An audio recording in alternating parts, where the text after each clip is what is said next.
दोस्तों आज हम इस वीडियो पे जानेंगे महाभारत के एक ऐसे योद्धा के बारे में जिसको हराने के लिए स्वयं वासुदेव कृष्ण, इंद्रदेव और हनुमान जी को आना पड़ा था युद्ध भूमि में।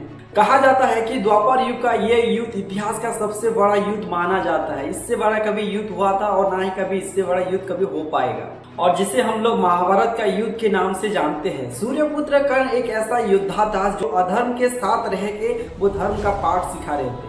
महाभारत के युद्ध में अर्जुन के मार्गदर्शन तो प्रभु श्री कृष्ण थे, लेकिन जो अकेले रणभूमि में हाहाकार मचा दिया था वो था राधे कर्ण। और अगर मैं आप सभी को पूछूं कि महाभारत काल में आपको कौन सा कैरेक्टर सबसे अच्छा लगता है, तो हर कोई कमेंट बॉक्स पे कर्ण का नाम ही लिखेंगे। तो चलिए जानते हैं कि सूर्यपुत्र कर्ण कौन थे और आज उनका कवच और कुंडल कहाँ पे है, इस वीडियो में हम लोग जानेंगे। अगर आप मेरे चैनल पे पहली बार आए तो चैनल को सब्सक्राइब कर देना, बेल आइकन को दबाना ताकि आने वाला हर एक वीडियो आप तक पहले पहुंचे। तो चलिए वीडियो को हम लोग शुरू करते हैं। सूर्यपुत्र कर्ण एक ऐसा नाम जो संघर्ष से भरा हुआ है, एक ऐसा नाम जो सम्मान और त्याग से भरा हुआ है, और एक नहीं अनेक उनको श्राप मिला था, लेकिन फिर भी वो कभी हार नहीं माने। उन्होंने अपने भाग्य को डटकर सामना किया। धृतराष्ट्र, पांडु और विदुर के लालन पालन का भार भीष्म के ऊपर था। तीनों पुत्र बड़े होने पर विद्या अध्ययन के लिए उनको भेजा गया। धृतराष्ट्र बल विद्या में, पांडु धनुर्विद्या में और विदुर धर्म और नीति में निपुण थे। युवा होने पर धृतराष्ट्र अंधे होने के कारण राज्य के उत्तराधिकारी न बन सके। विदुर दासी के पुत्र थे, इसलिए पांडु को हस्तिनापुर का राजा घोषित किया गया। भीष्म धृतराष्ट्र का विवाह गांधार के राजकुमारी गांधारी से कर दिया गया, लेकिन गांधारी को जब पता चला कि उनका पति बचपन से ही वो अंधे थे तो उन्होंने स्वयं अपने आंख में पट्टी बांध दी। उन्हीं दिनों यजुवंशी के राजा सूरसेन की पोषित कन्या कुंती जब सयानी हुई तो पिता ने उसे घर आए महात्मा ऋषियों का सेवा करने के लिए कहा।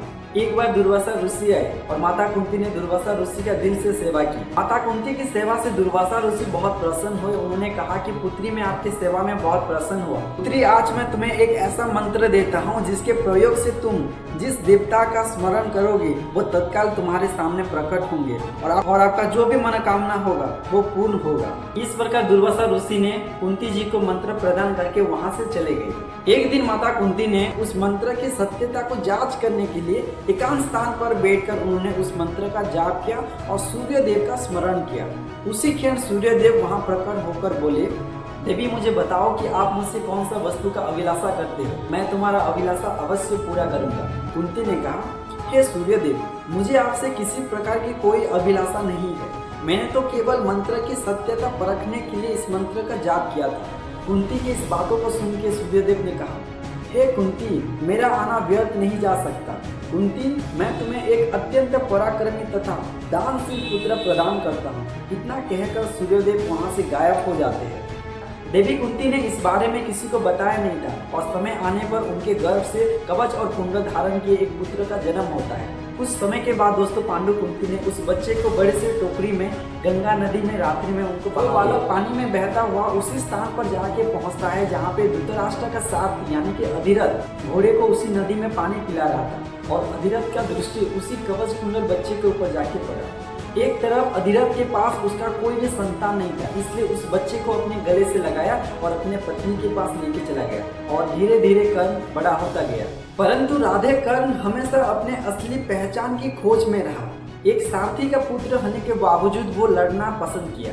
कर्ण एक बहुत बड़ा योद्धा बनना चाहता था। जब राधे कर्ण गुरु द्रोणाचार्य के पास शिक्षा ग्रहण करने के लिए चले गए, उनके जाति के लिए सूत पुत्र होने के लिए गुरु द्रोणाचार्य ने उनको स्वीकार नहीं किया। गुरु द्रोणाचार्य उनको अस्वीकार करते हैं। गुरु द्रोणाचार्य ने जब कर्ण को अपना शिष्य बनाने के लिए मना कर देते हैं तो राधे कर्ण एक ब्राह्मण का वेश लेके भगवान परशुराम के पास जाते हैं और वहां से शिक्षा प्राप्त करते हैं। लेकिन भगवान परशुराम को जब कर्ण के बारे में उनका असलियत पता चला तो भगवान परशुराम ने कर्ण को श्राप देते हुए कहा कि जो विद्या तुमने मुझसे प्राप्त किया है, तुम्हारे जीवन में सबसे ज्यादा जहाँ पे जरूरत होगा तुम उसे प्रयोग करने का विधि तुम भूल जाओगे।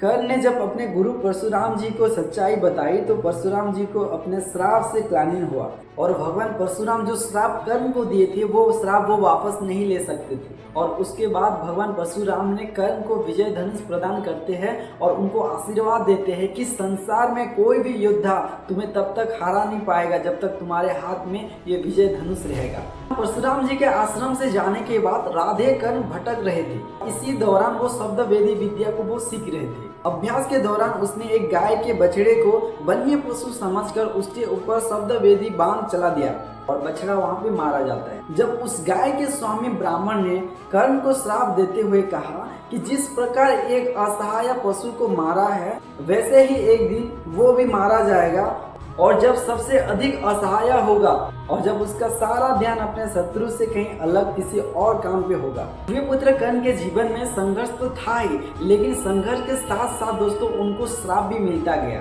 और उसके बाद फिर उनके साथ एक हादसा होता है। भगवान श्री कृष्ण ने कर्ण को पराजित करने के लिए इंद्रदेव के साथ एक योजना बनाते हैं।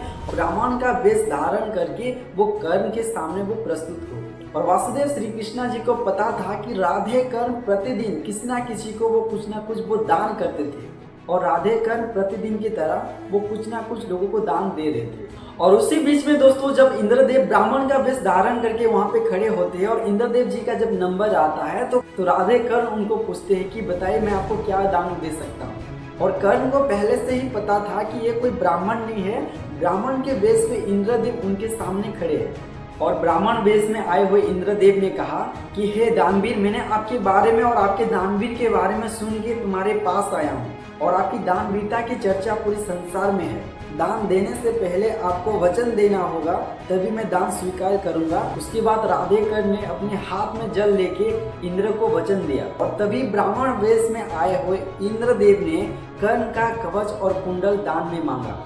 ये बात सुनने के बाद कर्ण ने कहा कि मैं अपना शरीर का कवच और कुंडल में आपको दान करना चाहता हूँ। मुझे पता है कि आप कोई ब्राह्मण नहीं हो, आप स्वयं इंद्रदेव हो, तो मैं चाहता हूँ कि आप अपने असली रूप में आके मेरा दान को आप स्वीकार करो। और उसके बाद दोस्तों ब्राह्मण इंद्रदेव अपने असली रूप में आते हैं और कर्ण का कवच और कुंडल को दान में वो स्वीकार करते हैं। इंद्र ने कवच और कुंडल को लेकर स्वर्ग की तरफ वो चले गए, और धोखे से पाए हुए किसी भी चीज की अनुमति ना होने के कारण इंद्रदेव वो कवच और कुंडल को स्वर्ग में लेके वो जा नहीं सके। अब जब इंद्रदेव कवच और कुंडल को स्वर्ग में लेके जा नहीं सके तो इंद्रदेव ने उसी कवच और कुंडल को किसी स्थान पे उन्होंने छुपा दिया। और कहा जाता है कि इसी कवच और कुंडल को हासिल करने के लिए चंद्रदेव बहुत कोशिश कर रहे थे, और इसी कवच और कुंडल को सुरक्षा देने के लिए समंदर देव आगे आते हैं। समंदर देव ने चंद्रदेव से बचाकर इस कवच और कुंडल को कोणार्क के जंगल के बीचों बीच उन्होंने छुपा दिया। अब सवाल आता है कि कोणार्क कौन सी जगह है? ओडिशा में मौजूद एक छोटा सा शहर है जहाँ पे एक सूर्य मंदिर बना गया है। एक ऐसा मंदिर जो कि 13वीं शताब्दी में बना गया था, और उस मंदिर को बनने से लेके आज तक उस मंदिर में कभी पूजा नहीं हुआ। और बहुत सारे लोगों का मानना है कि ये मंदिर एक श्रापित है। दोस्तों कोणार्क सूर्य मंदिर के बारे में अगर आपको पता नहीं है तो इसके बारे में मैंने ऑलरेडी एक वीडियो बनाया है, और ऊपर जो आई का बटन है वहाँ पे क्लिक करके उस वीडियो को आप लोग वॉच कर सकते हो। अब बात आती है कि उस सूर्य मंदिर में ऐसा कौन सी खास बात है। इस मंदिर की शुरुआत होने से आज तक इस मंदिर में कभी पूजा नहीं किया गया। कई बार आक्रमणकारी ने इस मंदिर पर आक्रमण करके इसको तोड़ने की कोशिश भी की, उसके बाद भी इस मंदिर को पुनर्निर्माण किया गया। लेकिन क्यों? शायद इसके पीछे वही कारण है, और वो कारण ये हो सकता है कि कर्ण का कवच और कुंडल कहीं और नहीं बल्कि उसी मंदिर के अंदर ही छुपा गया है। हमारी हिंदू शास्त्रों से जुड़ी हुई कुछ ऐसे किताबें हैं जिसमें इन सब के बारे में बताया गया है, और उसमें लिखा गया है कि कर्ण का कवच और कुंडल उसी जगह पे होगा जहाँ पे चांद और समंदर का मिलन होता हो। कोणार्क के पास में भी एक समंदर है, और उसी समंदर के पास में दोस्तों एक सूर्य मंदिर भी है जिसकी पूजा तो नहीं होती है, लेकिन इस मंदिर का बार बार पुनर्निर्माण किया जाता है। अब सोचने वाली ये बात है कि इस मंदिर का बार बार पुनर्निर्माण क्यों किया जाता है? कहीं ये कारण तो नहीं है कि हम लोगों का भावना मंदिरों से जुड़ा हुआ है, इसलिए अगर कोई मंदिर अगर टूट जाता है तो हम लोग उस मंदिर का पुनर्निर्माण करते हैं।